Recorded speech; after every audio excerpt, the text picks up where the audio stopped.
international educator.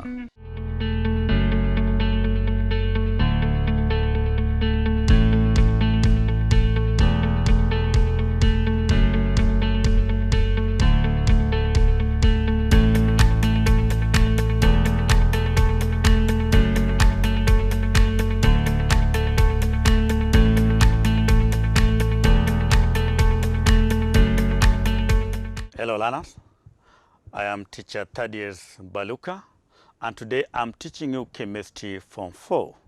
Our topic of today is reaction rates and reversible reactions, and the subtopic is reversible reactions.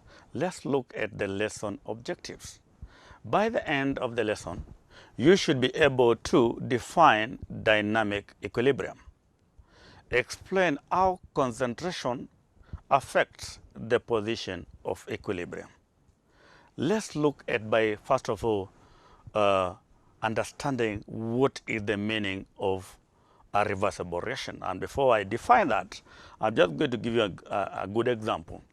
Assume you have firewood and you completely burn that firewood. It completely burns into ash. You cannot convert the ash into wood, into firewood. That reaction is a permanent, irreversible reaction. It is irreversible. But on the same note, take a ice cube from the fridge. Once you remove it from the fridge, they exposure it to the outside environment, whereby the temperatures are higher, it will melt into a liquid. When you put it in a sufuria and you heat it, it will now change from a liquid to a gas. When you collect that vapor and you cool it, it condenses back to liquid. When you take the liquid again to inside the fridge where the temperatures are below 0 degrees Celsius, it will also be able to freeze and solidify into solid ice. That kind of a reaction is a reversible reaction. So today we are looking at examples of reversible reaction. Let's look at a reversible reaction. And I want to have a look at the heating ice. We're having, when you have ice, when you heat ice, it's going to be converted to liquid. When you further continue heating the liquid, it's going to be converted to gas. On cooling, the gas is converted back to liquid. And the liquid can also be converted to ice by cooling. And that is a reversible reaction because you can easily convert ice to liquid. And the liquid can also be converted to ice. And that's why we are saying a reversible reaction can proceed on either direction.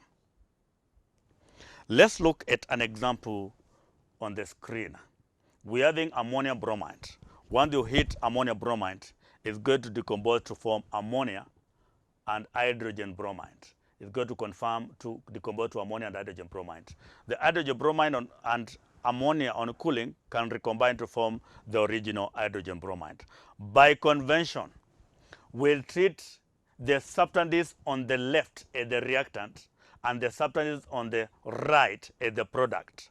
But remember, in a reversible reaction, we don't really have products and reactants because any can be converted to other. We can have products be converted to reactant, reactant can be converted to reactant can be converted to products until ammonia and hydrogen bromide can react again to form ammonium bromide.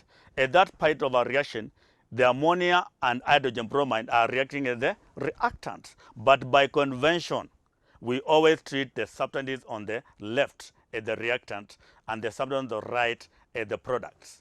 So let's look at the chemical equilibrium now. Under chemical equilibrium is a state of balance in a reversible reaction whereby both the forward reaction and the backward reaction are taking place at the same rate. In such a state, the amount or rather concentration of the substances involved remain constant. And let me explain this scenario. First of all, let's get the example of ammonium bromide. So once you heat this one, it is converted. Once you hit this, it is converted to ammonia and hydrogen bromide. Initially, you are starting with ammonium bromide, but you don't have ammonia and hydrogen bromide because the reaction starts static. So at that particular point, the rate of the flow is only ammonia, which is now decomposing. So now with time, the ammonia and hydrogen bromide start being formed, and they start also reacting to form ammonia bromide.